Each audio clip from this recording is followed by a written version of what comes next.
দর্শকবৃন্দ, আসসালামু আলাইকুম ওয়া রাহমাতুল্লাহি ওয়া বারাকাতুহু।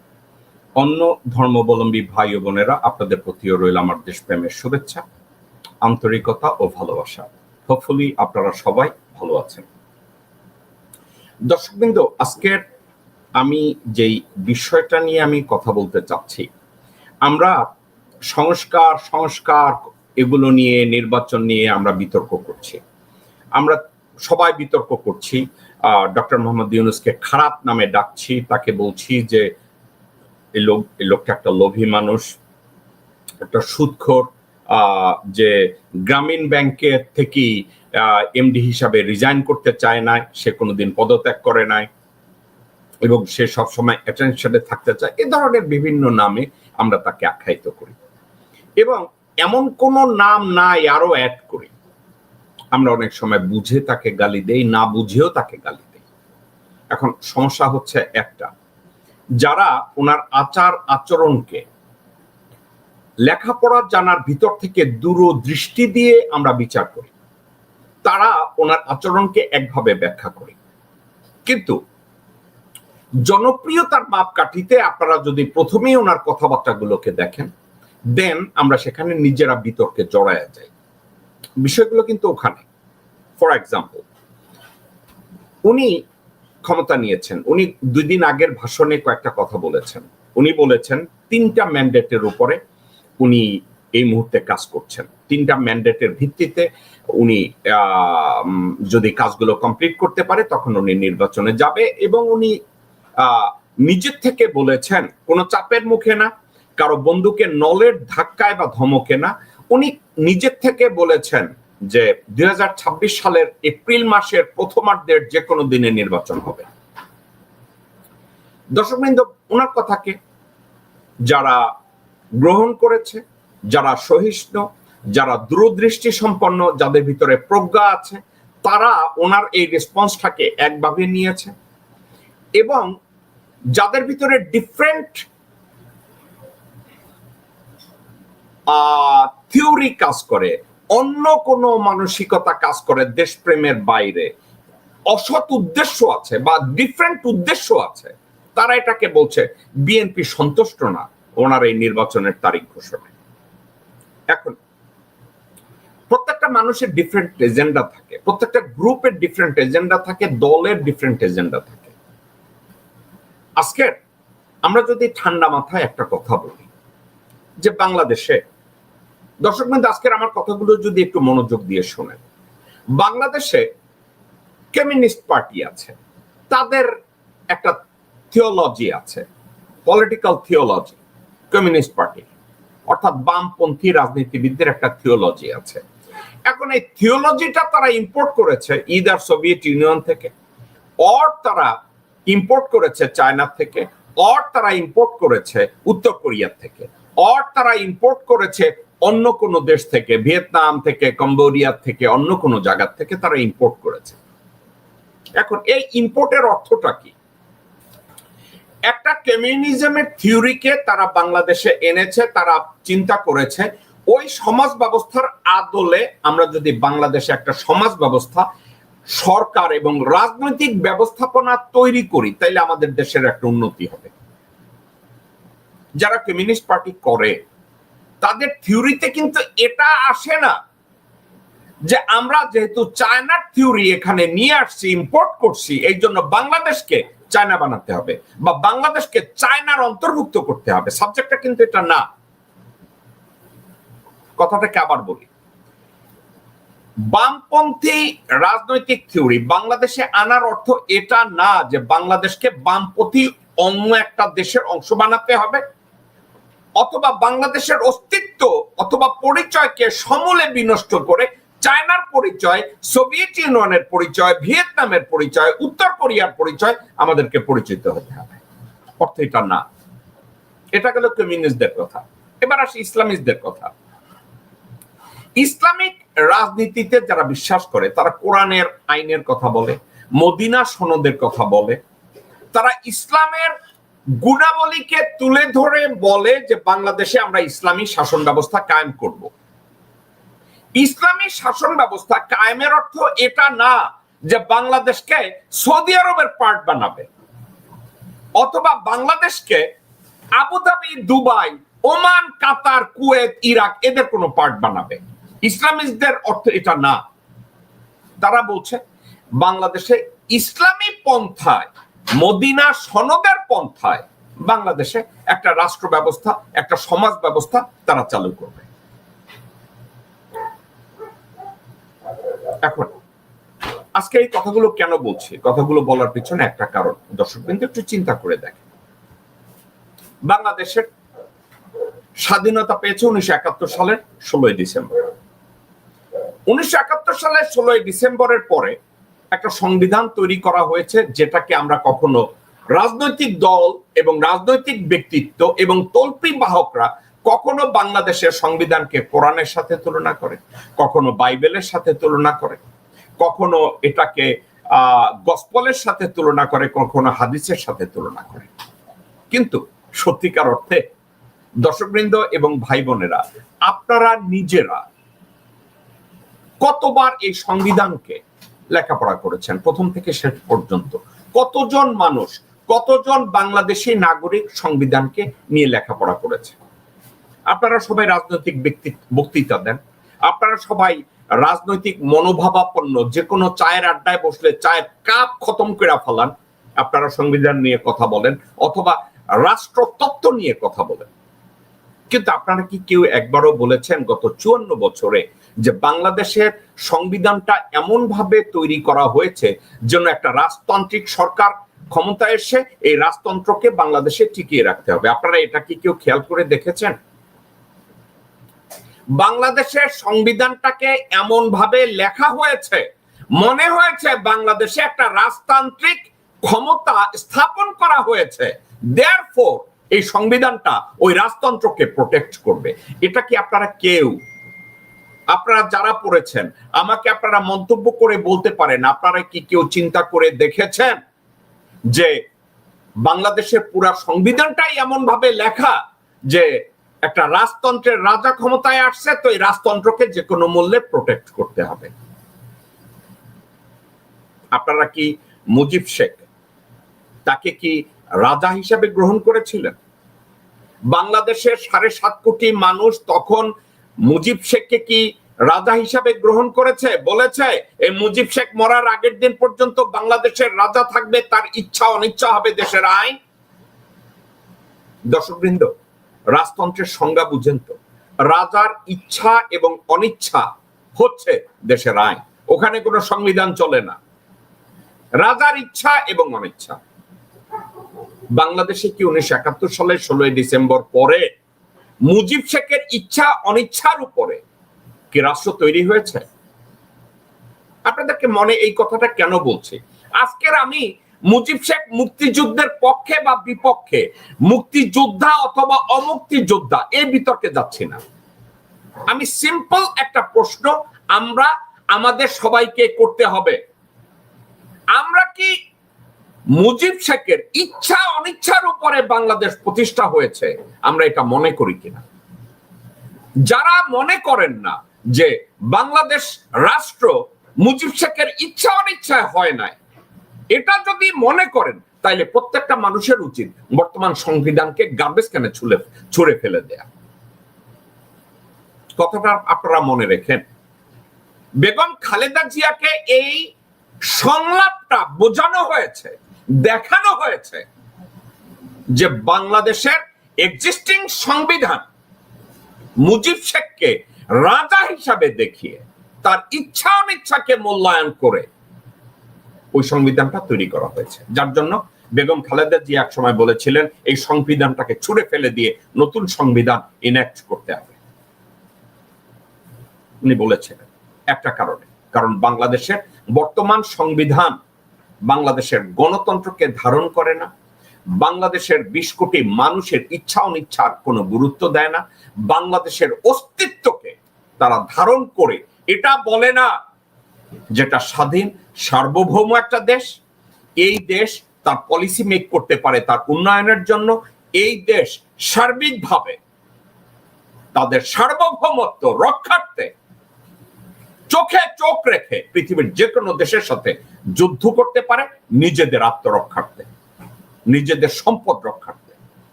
এটা ওই সংবিধান এটাকে প্রোটেক্ট করে না। রেদার ওই সংবিধান মুজিব শেখকে রাজা মনে করে তৈরি করেছে। এর পরবর্তী সময়ে যারা এসছে সবাই রাজা। বাংলাদেশের দর্শকবৃন্দ কান খুলে শুনে রাখুন, বাংলাদেশে যেই এসছে তাদেরকে রাজা হিসাবে নির্ধারণ করা হয়েছে। মুজিব রাজা, খন্দকার মোস্তাক রাজা, জিয়াউর রহমান রাজা, খালেদা জিয়া রাজা, হাসিনা রাজা, এরশাদ রাজা, সবাই রাজা।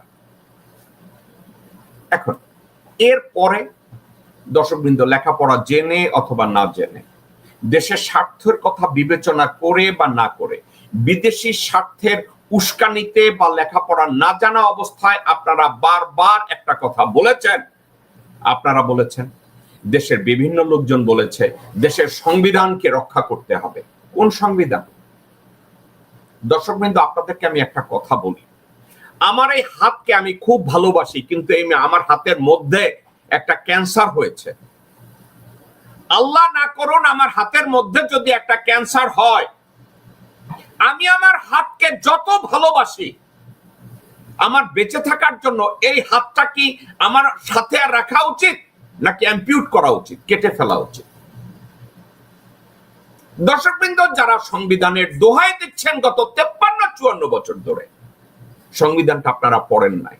আপনাদেরকে বোঝানো হয়েছে যে সংবিধান বিশাল একটা মুতা, এই বিশাল মুতাকে আপনারা যদি না রাখেন আপনাদের পরিচয় থাকবে না। আপনাদেরকে বোঝানো হয়েছে, কিন্তু আপনাদেরকে এটা বোঝানো হয় নাই যে মুতার কথা বলা হয়েছে ওটা আপনার হাতের তালুতে একটা ক্যান্সার। ওটার দ্বারা দেশের বৃহত্তর জনগোষ্ঠীকে সম্মান করা হয় না, তাদের ইচ্ছা অনিচ্ছাকে মূল্যায়ন করা হয় না, দেশের অস্তিত্বকে ধারণ করা হয় না ওই সংবিধানের দ্বারা। তো আপনারা বলবেন তাইলে আমরা সংবিধান পড়ছি, বলছে যে সংবিধান হচ্ছে আমাদের পবিত্র সংবিধান, সংবিধান হচ্ছে এইটা ওইটা। এখন আপনাদেরকে বলি, যদি আপনারা পবিত্র অপবিত্রতার সংজ্ঞাই টানেন, মির্জা গোলাম মোহাম্মদ কাদিয়ানিও তো কাদিয়ানির বই লিখতে যাইয়া তারা বলছে এটাও পবিত্র বই, বলছে না? মুনাফেকরা বিভিন্ন বই লেখা বলছে না আল্লাহ টাল্লাহ বলতে কিছু নাই, নাস্তিক এইটাও বই। আপনারা তো জানেন তো, হাসিনা শেখ 1139টা বই লেখাইছে তার বাবার আর বংশ পরিচয়কে এস্টাবলিশ করার জন্য যে তারা আউয়াল দরবেশের বংশধর। এখন ওই 1139টা বই আপনাদেরকে জোর কইরা, আইন কইরা আপনাদের গলার মধ্যে ঢুকাই দেওয়া হয়েছে মুজিব শেখ আউয়াল দরবেশের লোক। দেখেন না কথায় কথায় লোকজন আউয়াল দরবেশের কথা কইয়া মুজিবের নামে বন্দনা করে। আপনারা এখন ওই বন্দনা শুরু যদি না করেন, আপনারা যদি একটু দৃষ্টিভঙ্গিটাকে ডিফারেন্ট ওয়েতে দেখেন, একটু লেখাপড়া করেন। আপনি লেখাপড়া করেন নাই, আপনার সন্তান করেছে। আপনি লেখাপড়া করেন নাই, আপনার ভাই করেছে। আপনার ভাই লেখাপড়া করে নাই, অন্য কেউ প্রতিবেশী করেছে। আমি যে কথাগুলো বলছি এই কথাগুলো আপনারা নিজেরা ভেরিফাই করেন। আমার কাছে ব্যাখ্যা চেয়েন না, আমার কাছে প্রমাণ চেয়েন না যে বাংলাদেশের সংবিধানে বাংলাদেশের রাষ্ট্রীয় অস্তিত্বকে ধারণ করা হয় না, কোন প্রেসিডেন্ট বা প্রধানমন্ত্রী ধারণ করা হয় না, একটা রাজার জন্য সংবিধান তৈরি করা হয়েছে। যে রাজার জন্য সংবিধান তৈরি করা হয়েছে, ওই রাজা যেন যে কোনো সময় পার্শ্ববর্তী দেশের সাথে একাত্মতা ঘোষণা করে বলে যে আমরা তোমার বশ্যতা স্বীকার করলাম। এটা ইচ্ছে করে ওই সংবিধানটাকে তখন রচনা করা হয়েছে। ছোট সময় আমি আর আপনি শুনি নাই ডক্টর কামাল হোসেন বাংলাদেশের সংবিধান করেছে? ডাহা, মিথ্যা কথা। ডক্টর কামাল হোসেন জাফর ইকবাল যেই কাজ সিলেটে বৈশাখ করছে, copy and paste. Doctor Kamal Hossain Pakistani constitution, ভারতীয় কনস্টিটিউশন, ব্রিটিশ কনস্টিটিউশন এগুলারে জগা খিচুড়ি কইরা কপি অ্যান্ড পেস্ট করছে। এখন এটার জন্য যদি ডক্টর কামাল হোসেনকে আপনারা কৃতিত্ব দিতে চান, দেন বি মাই গেস্ট। কিন্তু সত্যিকার অর্থে বাংলাদেশে যে সংবিধান তৈরি করা হয়েছে, এই সংবিধানটা তৈরি করা হয়েছে একটা লক্ষ্যে, বাংলাদেশের সর্বময় ক্ষমতার অধিকারী মুজিব শেখ, সে চাইলে রাষ্ট্র থাকবে, সে না চাইলে রাষ্ট্র থাকবে না। এবং এই লক্ষ্যেই মুজিব বাহিনী গঠন করা হয়েছে, এই লক্ষ্যে রক্ষী বাহিনী তৈরি করা হয়েছে, এই লক্ষ্যে বাংলাদেশের মুক্তিযুদ্ধের চেতনাকে কোরআনের আয়াত বানানো হয়েছে। আস্তাগফিরুল্লাহ। আজকের যে চেতনা নিয়ে আপনারা লাফান, আপনারা বলতে আমরা লাফান। দর্শকবৃন্দ, একটা সাবজেক্টকে অ্যাপ্রুভ করার আগে আপনারা বিএনপি করতে পারেন, আপনারা আওয়ামী লীগ করতে পারেন, আপনারা জামাত ইসলামী করতে পারেন, আপনারা কমিউনিস্ট পার্টি করতে পারেন, যে কোনো পার্টি করেন, জেনে করেন, বুঝে করেন। আপনারা কেন রাজনীতি করছেন ভাই? বোন, আপনারা কেন রাজনীতি করছেন? মা, কেন রাজনীতি করছেন? দেশের স্বার্থে, সমাজের স্বার্থে, মুসলমান হিসাবে ইমানের স্বার্থে, অন্য ধর্মাবলম্বী হিসাবে নৈতিক স্বার্থে রাজনীতি করছেন? আপনারা বলবেন সংবিধান পড়ার সময় কই? যাদের সংবিধান পড়ার সময় নাই, যাদের জ্ঞান অর্জনের সময় নাই, যাদের শিক্ষা গ্রহণ করার সময় নাই, তাদের রাজনীতি নিয়ে কথা বলা উচিত না, এবং তাদের রাজনীতি করারও যোগ্যতা নাই বা অধিকার নাই। এই কথাটা কি আপনাকে কেউ বলেছে দর্শকবৃন্দ? এই কথাটা কি আপনাকে আমাকে কেউ মনে করিয়ে দিয়েছে? আমাদের যদি পড়ার সময় না থাকে, জানার সময় না থাকে, দেশপ্রেম না থাকে, দেন দেশ নিয়ে কথা বলার অধিকার আমাকে কে দিয়েছে? দর্শকবৃন্দ, কথাগুলো অত্যন্ত অপ্রিয়, কথাগুলো অত্যন্ত সিস্টেম্যাটিক গ্রামারের মতো শোনা যায়, অঙ্কের মতো শোনা যায়, অ্যালজেব্রার মতো শোনা যায়, কিন্তু এটা কি বাস্তবতা না? আপনি বাংলাদেশের সংবিধানকে কোরআনের আয়াত বানাইয়া রক্ষা করতে চাইতেছেন, ওই সংবিধান আপনি পড়েন নাই, ওই সংবিধানের কিছুই আপনি জানেন না। আপনারা একটা সরকারের ধরন নিয়ে কথা বলছেন, অথচ এই ধরনটা রাষ্ট্রবিজ্ঞানের ভাষায় কোথায় দাঁড়ানো উচিত এটা নিয়ে আপনারা লেখাপড়া করেন নাই। আপনারা সালাউদ্দিনের জিন্দাবাদ দেন, আপনারা এরশাদের জিন্দাবাদ দেন, আপনারা মুজিবের জিন্দাবাদ দেন। একটা কথা বলি, আপনি লেখাপড়া করেন নাই, এটা আপনার দোষ না, কিন্তু লেখাপড়া না করে আপনি আতলামি করছেন রাজনীতি নিয়ে, এটা আপনার দোষ। আপনি নিজে লেখাপড়া করেন নাই, আপনি একটা কিছু জানেন না, এটা আপনার দোষ না, কিন্তু না জেনে না বুঝে কোনো একটা জায়গায় গিয়ে এক বাক্স বিরিয়ানি খাইয়া আর কোক খাইয়া সালাউদ্দিন জিন্দাবাদ, এইটা আপনার দোষ। এই কাজটা আপনি যখন করছেন, আপনি আর মানুষ থাকেন না, আপনি তখন নেরিকুত্তা হয়ে যান। দর্শকবৃন্দ, ডক্টর ইউনূস বলেছে সকল হত্যাকাণ্ডের বিচার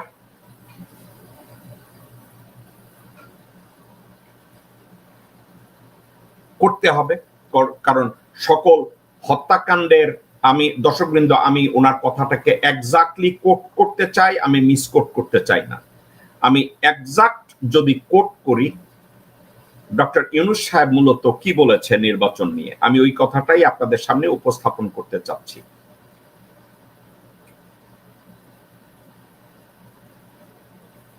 ওকে, প্রথম কি হলো, বিচার ও জবাবদিহি প্রতিষ্ঠার উদ্বেগ দৃশ্যমান করে তোলা। উনি বলেছেন বিচার ও জবাবদিহি প্রতিষ্ঠার উদ্বেগ দৃশ্যমান করে তোলা। দ্বিতীয়টি, রাষ্ট্রের গণতান্ত্রিক পুনর্গঠন ও প্রাতিষ্ঠানিক কাঠামোর সংস্কার সাধনে প্রয়োজনীয় ঐকমত্য ও পথনকশা তৈরি, এবং সর্বশেষ একটি সুষ্ঠু ও নিরপেক্ষ নির্বাচনের ব্যবস্থা করা।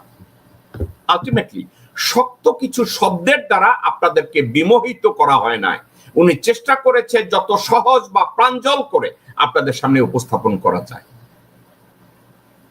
আমি ওনার যে প্রথম কথা, যে বিচার ও জবাবদিহি প্রতিষ্ঠার উদ্বেগ দৃশ্যমান করে তোলা, বাংলাদেশের রাষ্ট্রীয় ব্যবস্থায় বিচার এবং জবাবদিহিতা কিসের ভিত্তিতে তৈরি হবে দর্শকবৃন্দ?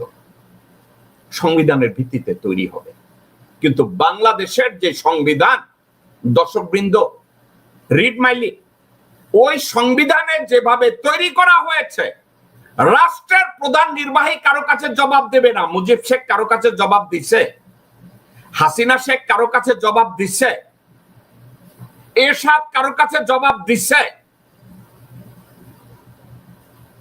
তো আপনারা যারা সংবিধানের জন্য, আমরা যারা সংবিধান নিয়ে বড়াই করছি, আমরা যারা সংবিধান নিয়ে কোপাকুপি করছি, আমরা যারা এই কাজগুলো করে যাচ্ছি, আমি আপনাদেরকে যদি জিজ্ঞাসা করি, based on our existing constitution, আমাদের রাজা তো কারো কাছে জবাবদিহি করবে না। তাইলে ডক্টর মোহাম্মদ, বর্তমান কনস্টিটিউশন আপনার আমার কাছে যদি কোরআনের আয়াত হয়, ডক্টর ইউনূসের এই সংবিধানের আলোকে কারো কাছে জবাবদিহিতা করার দরকার নাই তো। উনি কেন জবাবদিহি করবে? উনি তো রাজা। কিন্তু ডক্টর মোহাম্মদ ইউনূস বলছে, না না, আমি রাজা না, আমি গণতান্ত্রিক প্রক্রিয়ায় এই দেশটাকে তৈরি করব। উনি বলেন নাই যে উনি রাজা। উনি বলছেন বিচার ও জবাবদিহি প্রতিষ্ঠার উদ্যোগ দৃশ্যমান করে তোলা। এর অর্থ কি জানেন? সংবিধানের মধ্যে, এই সংবিধানের বেছে এটাকে পুনঃসংস্করণ অথবা এডিটিং করার অথবা অ্যাড করার আর কিছু নাই। ওটা একটা বর্জ্য। আপনাদের মনে আছে, আমি এই কথাটা বলতে হবে, চরমনায়ের পীর সাহেবের বাবা একটা বই লিখছে, ওই বইয়ের মধ্যে আকথা কুকথা উল্টাপাল্টা বহু কথা বলা আছে। ওটার ভিতরে কি সংস্কারের কিছু আছে? ইটসেলফ এ বর্জ্য, it's a piece of garbage. এটাকে ফেলে দাও। বাংলাদেশের বর্তমান সংস্কার, বর্তমান কনস্টিটিউশন যেটা আছে, এটার মধ্যে বিচার পদ্ধতি, রাষ্ট্র ব্যবস্থা, গণতন্ত্র, এর কোনো কিছু ওখানে নাই। তাহলে আপনারা বলবেন, তাহলে গত 53 বছরে এটাকে এভাবে কিভাবে চালানো হয়েছে? কিভাবে চালানো হয়েছে? এভাবে। আপনি কনস্টিটিউশন জানেন না, পড়েন নাই, আমি কনস্টিটিউশন পড়ি নাই, জানি না, তাইলে আমাদেরকে বলদ বুঝানো তো অনেক সহজ। আপনি কনস্টিটিউশন জানেন না, আপনি কোনোদিন পড়েন নাই, আপনারে কইছে এটা সংবিধান, তুমি এটা মাইনা নিতে হইব। দর্শকবৃন্দ, আজকে হিন্দু ধর্মের একটা গোপনীয়তা আপনাদেরকে বলি। হিন্দু ডক্ট্রিনে একটা কথা বলা আছে, সে ব্রাহ্মণরা তাদের যে ধর্মগ্রন্থ আছে এটা হাতে ধইরা পড়তে পারবে। দর্শকবৃন্দ, আবার বলি, একজন ব্রাহ্মণ, ওই ধর্মের সনাতনীরা শুধুমাত্র একজন ব্রাহ্মণ, শুধুমাত্র একজন ব্রাহ্মণ তাদের ধর্মগ্রন্থকে হাতে ধরে পৃষ্ঠা উল্টাইয়া পড়তে পারবে।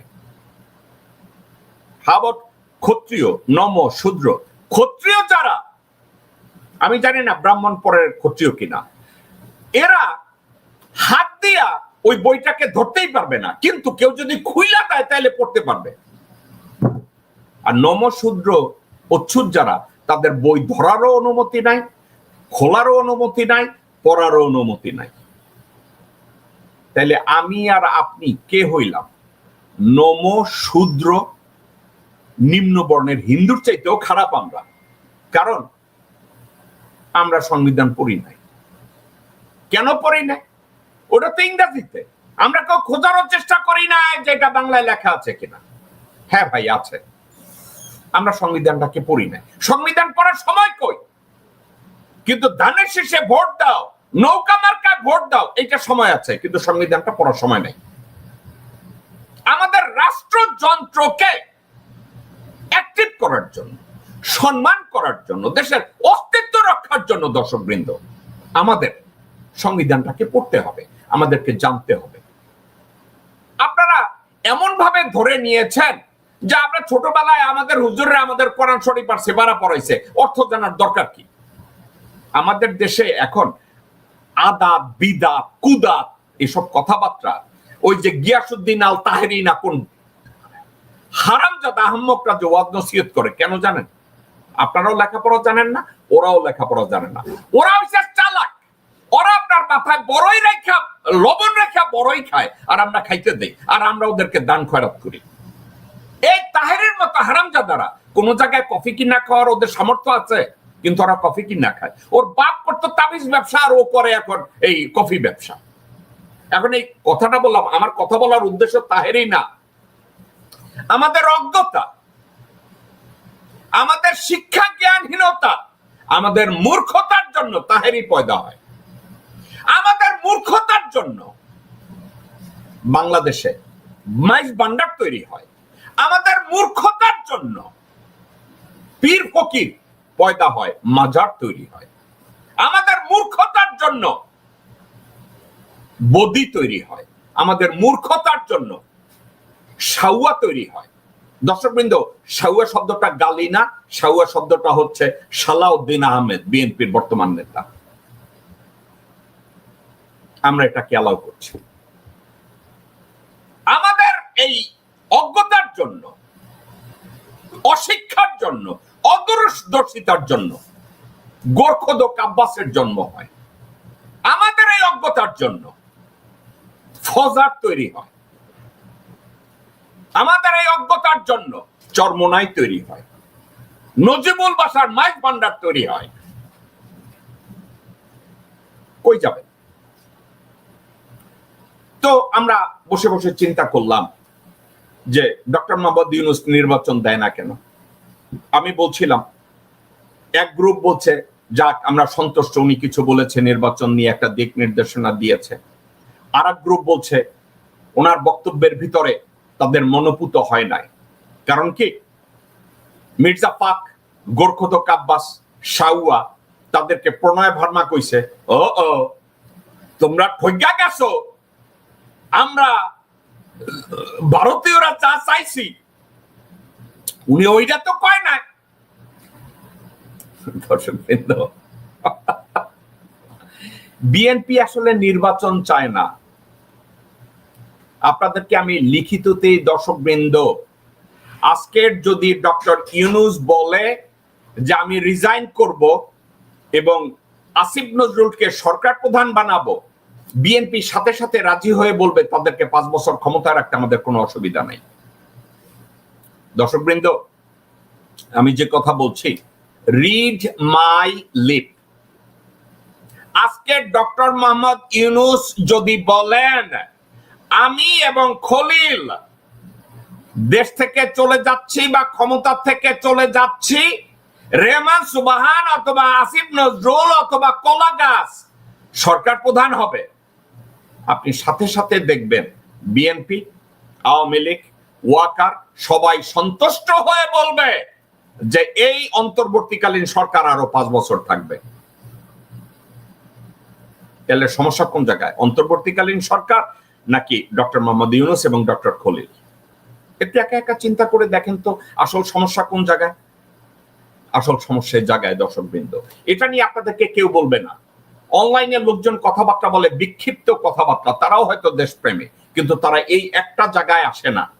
তাদের মূল মন্ত্র হচ্ছে ডক্টর ইউনূস হটাও, ডক্টর খলিলকে হটাও। কেন বলছি আপনাদেরকে? তারা ওয়াকার বলেছে বিদেশি নাগরিক, বিমান বাহিনীর বেটা বলছে বিদেশি নাগরিক, নৌবাহিনীর বেটা বলছে বিদেশি নাগরিক, বিএনপির সাউয়া বলছে বিদেশি নাগরিক, গোর্খদক বলছে বিদেশি নাগরিক, মির্জা ফাক বলছে বিদেশি নাগরিক। এখন এটা নিয়ে বিদেশি নাগরিক আর কয় না কেন ভাই? কেন বলে না? কারণ সার্বিকভাবে প্রমাণ হয়ে গেছে। ওই যে অনলাইনেরও 2-1 অ্যাক্টিভিস্ট বলছে তার নাম নাকি রজার খলিল, ওর বাপের মাতা, বলছে না? তারা কই আজকে? এখন কোনো কিছু খুঁজে না পাইয়া বাইছে বলছে দোহায় যাইয়া খলিল নাকি অনলাইন অ্যাক্টিভিস্টদের কারো কারো বউয়ের সাথে আর বোনের সাথে পীড়িত করে আইছে, সাথে নাকি আবার ডক্টর শফিক জামাতের আমিরও গেছে। এইসব ডায়লগ কই এখন?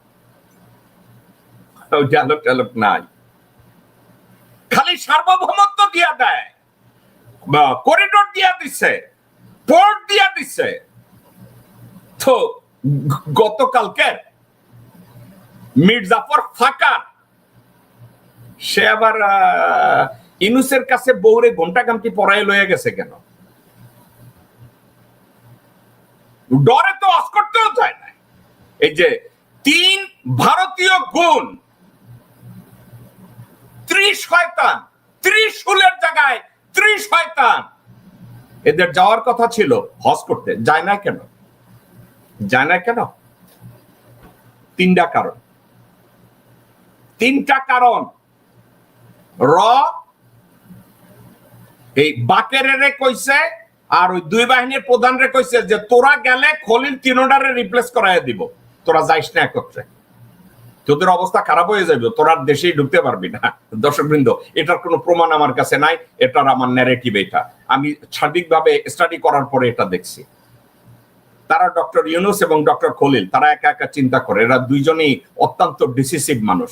এই থ্রি স্টুজেস যদি একত্রে অস করতে যায়, ওইখানে বসে একটা লাত্তি উস্টা খাইব, সবাইকে অ্যাম্বাসেডর এবং সরকার প্রধানরা ডাইকা তো চতুর্মুখী গালি দিবে এবং দেশে আসলে আরো দুইটা উস্টা খাইব। এই জন্য তারা চিন্তা করছে তিনজনে একত্রে যাবে না। এটা হচ্ছে 1 নম্বর কারণ। আর 2 নম্বর কারণ, ডক্টর মোহাম্মদ ইউনুস বলছে সরকারি খরচে আর কোনো হজ করতে যাওয়া যাবে না, এইসব ব্যবসা বাদ দেন। এই মুক্তিযোদ্ধা ব্যবসা, হজ ব্যবসা প্রত্যেক বছর এটা চলবে না। আপনার কি মনে হয় ওয়াকার বা তার এই যে গ্রুপের কেউ নিজের পকেটের পয়সা করে এখন হজ করতে যাইব? যাবে না। এরা হচ্ছে চাটার গোষ্ঠী, এরা চাটতে অভ্যস্ত, এরা চাটার জন্য পাগল হয়ে রয়েছে। বিনা পয়সা যদি হজ করে আসা যায়, নাফারমান মুনাফিক এবং ঘুষখোর এবং ফাসিক যায় না। আর 3 নম্বর কারণ কি, যায় না কেন এই তিনজন একত্রে, যাদের একেবারে প্ল্যান কইরা রাখছে? সেটা কি?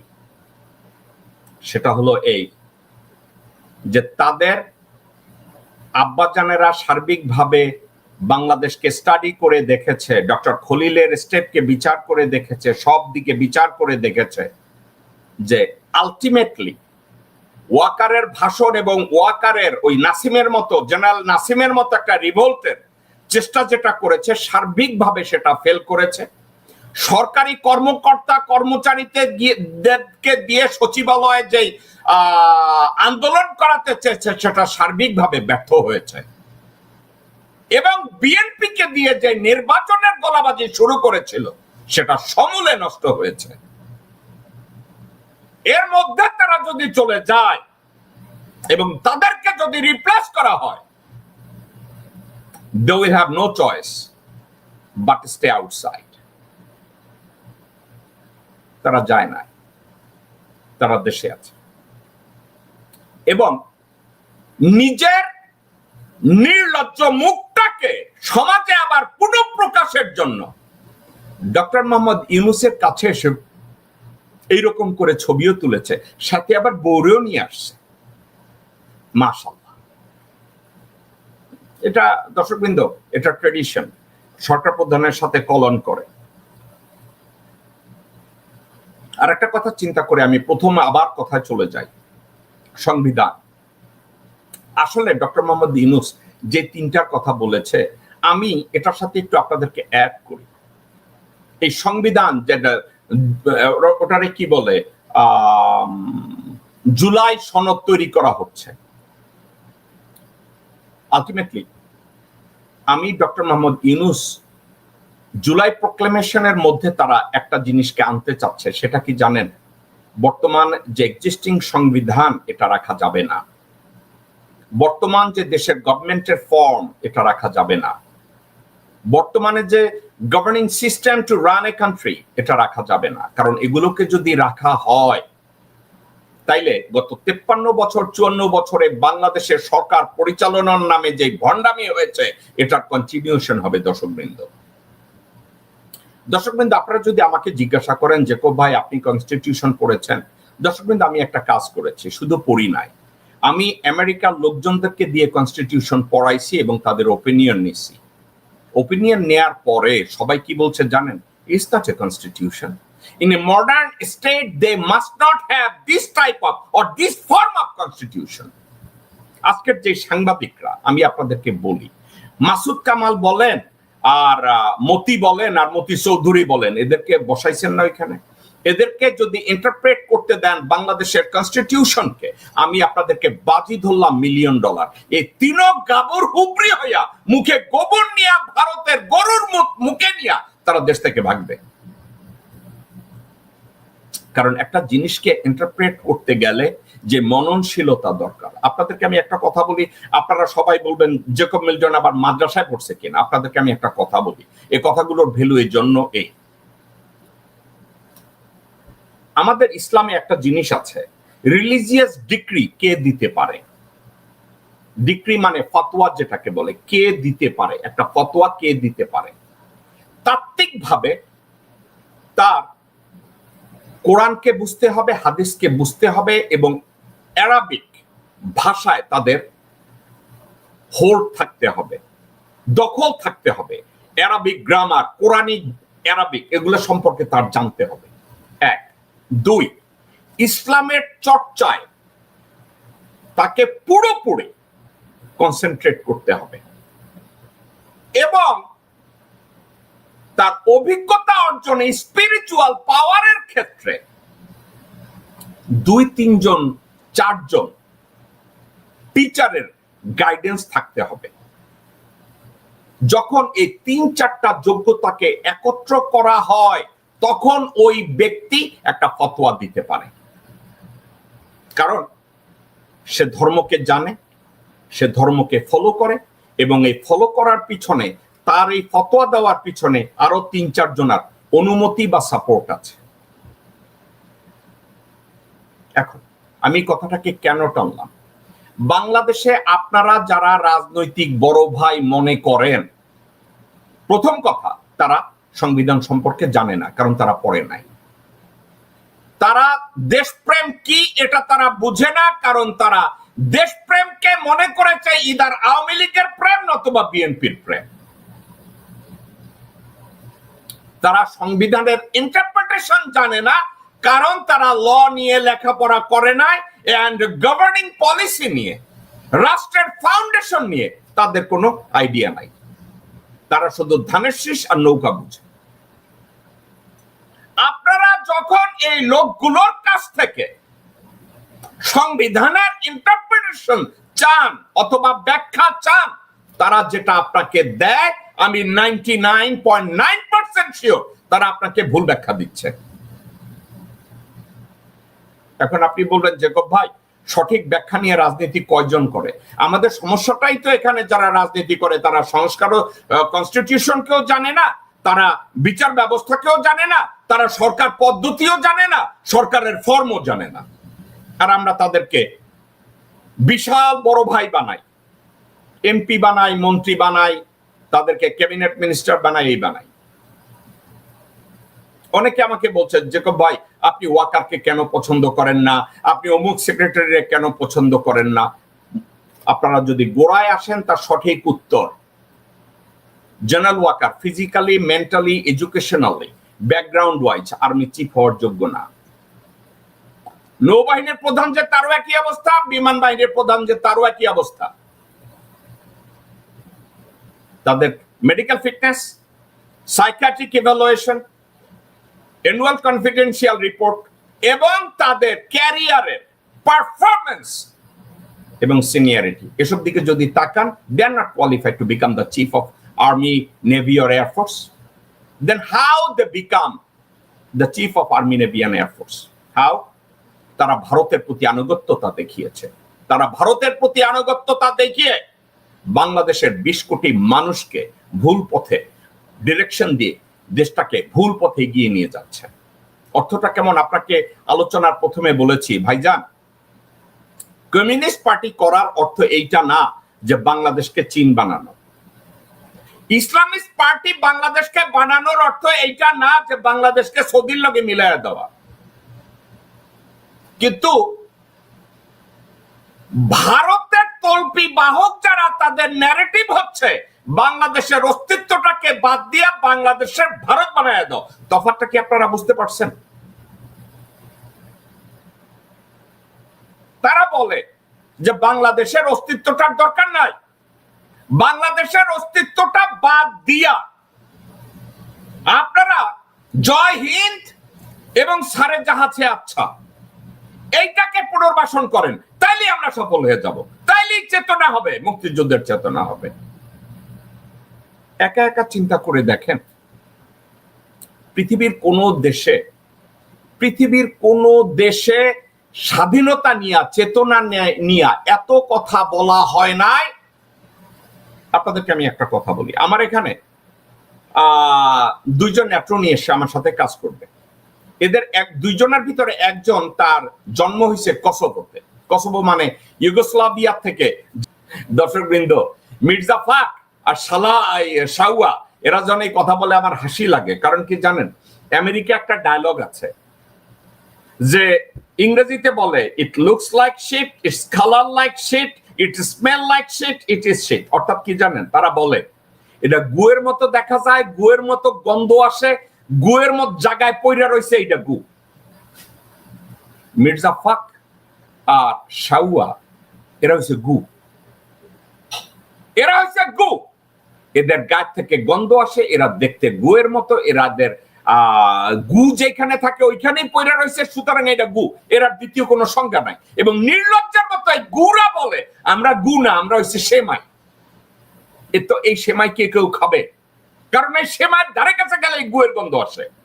মির্জা ফাক মুখ দিয়ে যখন কথা বলে মনে হয় তো ভারতের একটা দালাল। ওই যে আমি বলছি, এই মুহূর্তে অন্তর্বর্তীকালীন সরকার নিয়ে তাদের আসলে কোনো মাথা ব্যথা নাই। তাদের মাথা ব্যথা কোনটা দর্শকবৃন্দ? তাদের মাথা ব্যথা একটা, ডক্টর মোহাম্মদ ইউনূস এবং ডক্টর খলিল। আজকে ডিক্লেয়ার করুক ডক্টর মোহাম্মদ ইউনূস এবং ডক্টর খলিল যে আমরা দুইজন out, doctor Asif Nazrul head of the government হবে। এই ওয়াকার দেখবেন সবাই মিল্লা বলবে এই অন্তর্বর্তীকালীন সরকার আরো 5 বছর থাকুক, তাদের কোনো অসুবিধা নেই। এর অর্থ কি জানেন? ডক্টর মোহাম্মদ ইউনূস এবং ডক্টর খলিলের সামনে ভারত কোন জায়গায় তাদের আগে যে জগা খিচুড়ি খেলাধুলা ওটা আর হইতেছে না, তারা পারতেছে না। অর্থাৎ পরিবারতান্ত্রিক রাজনীতির আদলে তারা যেসব নেতা নেত্রীরা বাংলাদেশ চালাইছে তারা ছিল ভারতের চাকর বাকর। আর এখন যারা রাষ্ট্রটা চালাচ্ছে তারা হচ্ছে দেশপ্রেমিক, শিক্ষিত, বিজ্ঞ, দূরদর্শী এবং দেশের জন্য তারা যে কোনো সিদ্ধান্ত নিতে তারা পিছপা হবে না। Therefore, ভারত সফল হয়েছে তাদের শত্রু নির্ধারণে,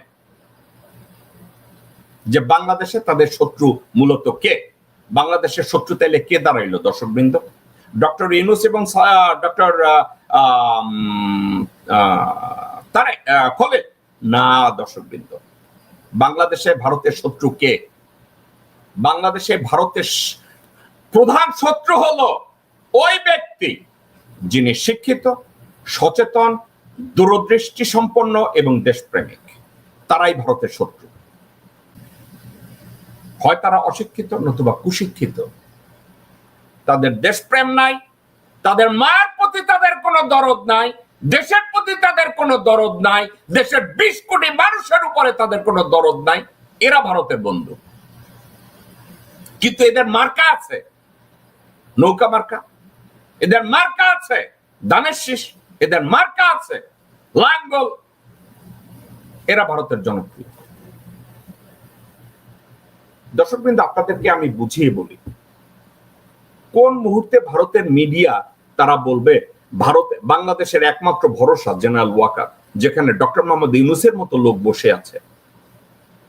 দর্শকবৃন্দ, আপনারা কি একটু চিন্তা করে দেখেছেন যারা ডক্টর মোহাম্মদ ইউনূসকে গাল দেয়, ইভেন দেন আমি যে এখন কথা বলছি আমাকে যারা গালি দিচ্ছে, এখন এরা এখানে যারা আমাকেও গালি দিচ্ছে এবং ডক্টর মোহাম্মদ ইউনূসকে গালি দিচ্ছে, বাংলাদেশের অস্তিত্বকে অস্বীকার করে লেখাপড়া না জেনে গালি দিচ্ছে, আপনার কি মনে হয় এরা বাংলাদেশের শুভাকাঙ্ক্ষী? আপনার কখনো মনে হয়েছে এরা বাংলাদেশের শুভাকাঙ্ক্ষী হওয়ার যোগ্য? না দর্শকবৃন্দ। এখন আরেকটা গোষ্ঠী আছে, তারা সবকিছু বুঝে, আমি যা বুঝি তার চেয়ে বেশি বুঝে, কিন্তু সমস্যা একটা জায়গায়। এরা কি জানেন? এরা শেষ বিচারের দিন জাহান্নামে ঢুকবে, কারণ সত্য জানার পরেও তারা সত্যকে লুকায়। সত্যকে জানার পরেও সত্যের পক্ষে যারা দাঁড়ায় না, এরা ফাসেক, এরা মুনাফিক। সত্যকে জানার পরেও যারা বলে আহারে আমারে মারবে, আমারে ধরবে, আমার পোলারে মারবে, এ ধরনের ভণ্ডামি যারা করে তাদেরকে ধরে তো রীতিমতো জুতা পেটা করা উচিত।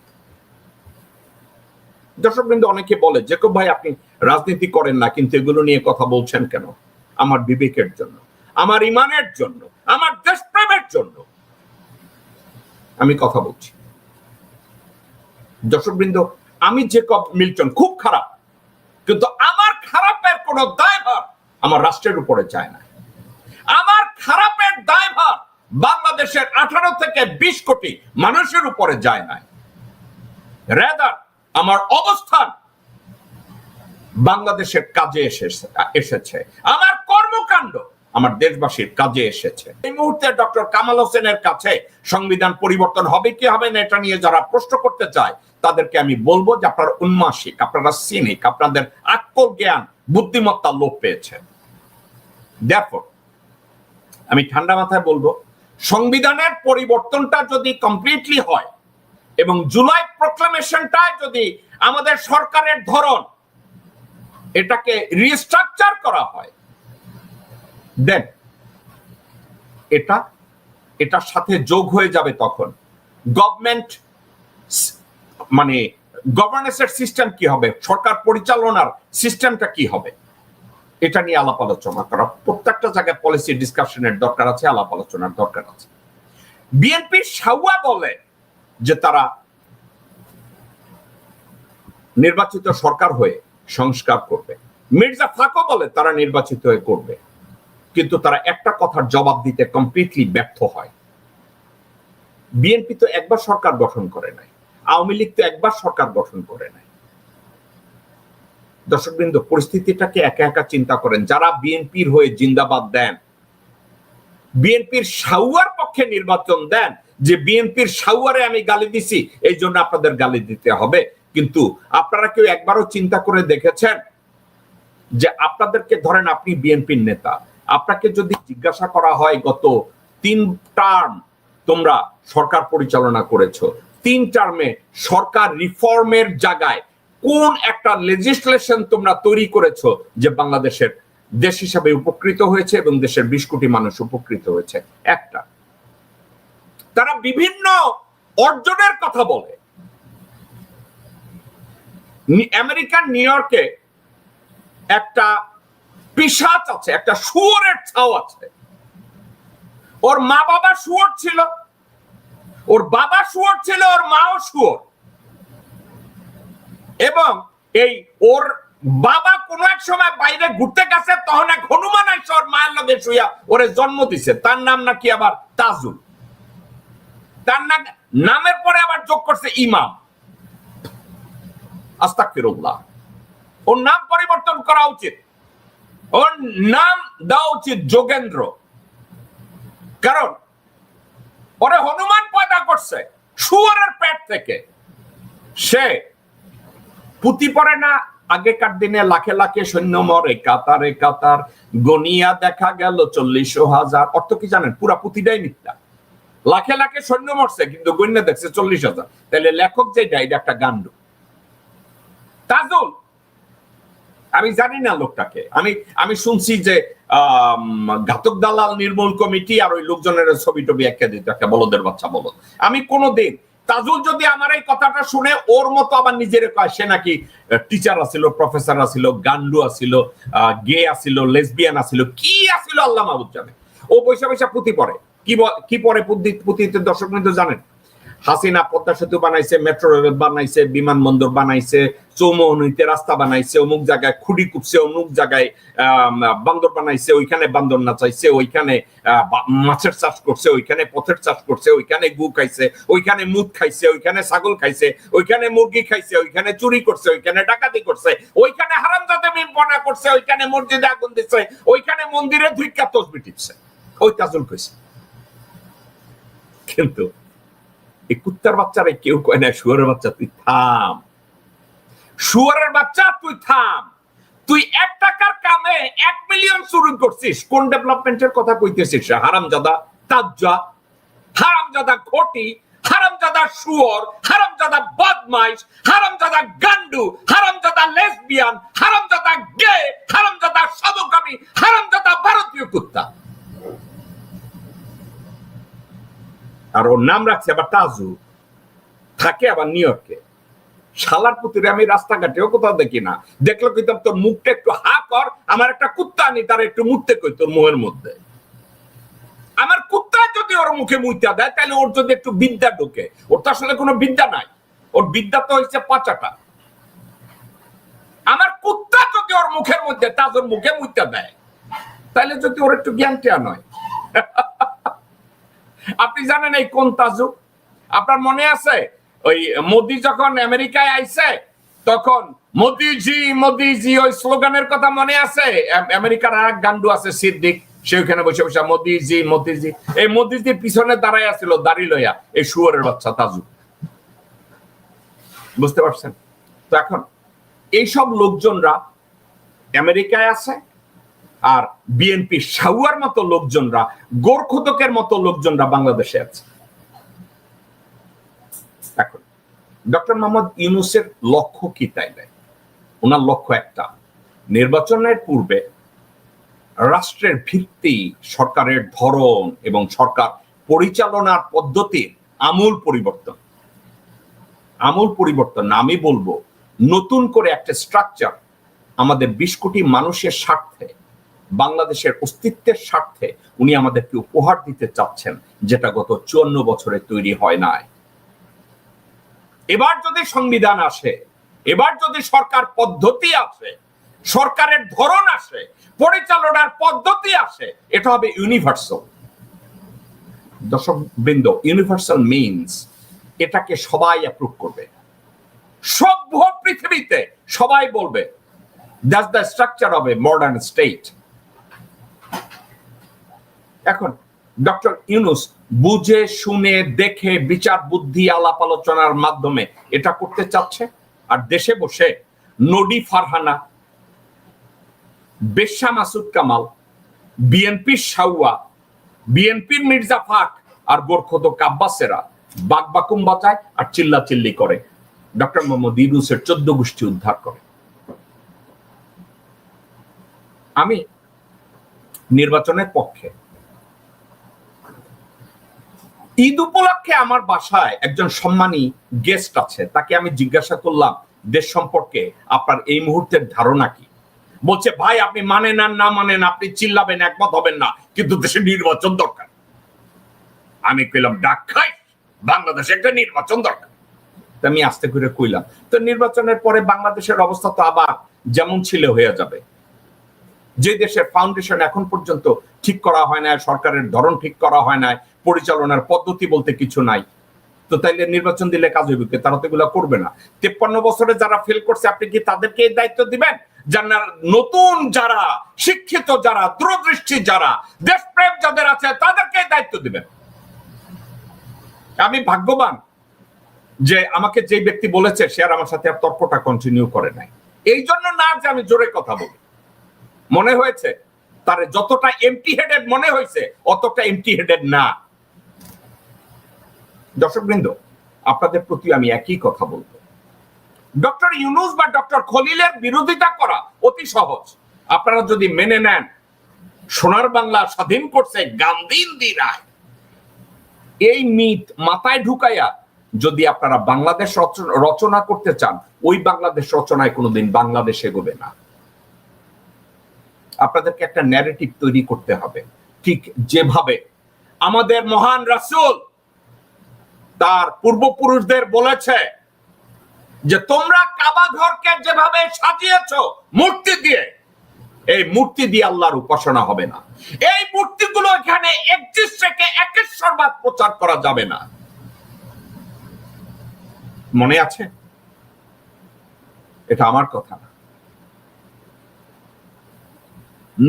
নবম শতাব্দীর আরব বিশ্বের প্রথম সাংবাদিক আল বালাদুরি এগুলোকে ব্যাখ্যা করতে গিয়ে বলেছে আমাদের মহানবীকে অনেক অত্যাচার, জুলুম, সমালোচনা, যুদ্ধ, বিগ্রহ এর মধ্যে দিয়ে একেশ্বরবাদকে প্রতিষ্ঠা করতে হয়েছে।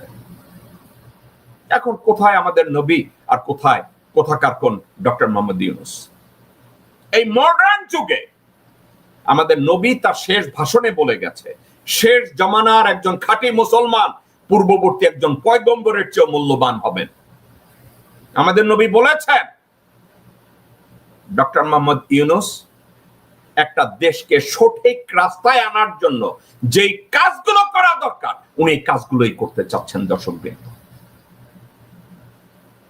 আমাদের নবী 4 জন খলিফা পেয়েছিলেন। আবু বকরের মতো একজন খলিফা পেয়েছিলেন, হযরত ওমরের মতো একজন প্রাজ্ঞ বিজ্ঞ নেতা পেয়েছিলেন, হযরত ওসমানের মতো একজন বলিষ্ঠ নেতৃত্ব পেয়েছিলেন, হযরত আলীর মতো একজন সিবাসালার পেয়েছিলেন। আমাদের দুর্ভাগ্য ডক্টর মোহাম্মদ ইউনূস 20 কোটি মানুষের জন্য যুদ্ধ করছেন, ওনার পাশে 4 জন তো দূরে থাক, আমরা 20 কোটি মানুষ ওনার পাশে দাঁড়িয়ে এখনো জিন্দাবাদ দিতে লজ্জা পাচ্ছি। রুমিন ফারহানার মতো 2 টাকার ননি যখন ওনাকে গালি দেয় তাকে জুতা পেটা করতে ব্যর্থ হচ্ছে। মাসুদ কামালের মতো 2 পয়সার ব্যবসা যখন ওনাকে গালি দেয়, সমালোচনা করে, তাকে লাথি মেরে দাঁত ভাঙতে ব্যর্থ হচ্ছে। ভারতের দালাল বিএনপির সাউয়ার মতো লোকজন যখন রাস্তাঘাটে পিতৃতুল্য ডক্টর মোহাম্মদ ইউনূসকে অসম্মান করে কথা বলে, তাকে জুতা পেটা করতে আমরা ব্যর্থ হচ্ছি। শেষ জামানায় শেষ বিচারের দিন, এখন আবার কেউ ন্যারেটিভ তৈরি করছে ডক্টর মোহাম্মদ ইউনূস নাকি ক্যাথলিক। ভুলু না কুলু না টুলু না ফুলু না সাউয়া, সে বলছে 2 দিন আগে যেই লোক শাহ আলমের মুখ আর গু মুখে নিয়ে চর্বিত চর্বণে শাহ আলমের প্রশংসা করছে, সেই ভুলু এখন কে মুসলমান আর কে ক্যাথলিক এটা নিয়ে সংজ্ঞা তৈরি করছে। চিন্তা করতে পারেন দর্শকবৃন্দ, যেই হারামজাদা বলছে তারেক রহমানের নাম নিতে নাকি অজু করা লাগে। অজু করবে কি দিয়া? তারেক রহমানের পেশাব দিয়া না তোর পেশাব দিয়া? রে বলো, তোর বউয়ের বাচ্চা তার বউয়ের পেটে ঢুকাইছে কে? তুই না ভারতের কোন হনুমান? ওই বাচ্চার ডিএনএ ঠিক কর রে বেটা হারামজাদা। ডক্টর মোহাম্মদ ইউনূস ক্যাথলিক না মুসলমান এটা বের করার আগে তোর জন্মের ডিএনএ বের কর। তুই তোর মায়ের পয়দা কিনা, তোর পয়দা বাংলাদেশ হয়েছে কিনা বেটা হারামজাদা গাবুর।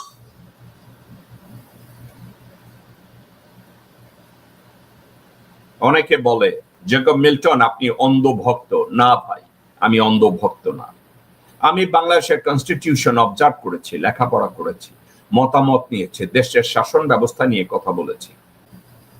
কিন্তু ডক্টর মোহাম্মদ ইউনূসের মতো একজন যোগ্য, বিজ্ঞ, দূরদৃষ্টি সম্পন্ন দেশপ্রেমিক আমার চোখের সামনে আমি আর দেখি না। যেহেতু দেখি না, এই কথাটা আমি আমার মধ্যে রাখি নাই, আমি এটাকে বিশ্বের সবার সাথে শেয়ার করেছি। আমেরিকাও আমি শেয়ার করেছি, আমেরিকার স্টেট ডিপার্টমেন্টও আমি শেয়ার করেছি। Okay, Matt, last thing I would like to discuss. Secretary Blinken, he is visiting South Asia. He is concerned, he is very much showing solidarity with the people of South Asia, and that is really very good thing for the Asian people.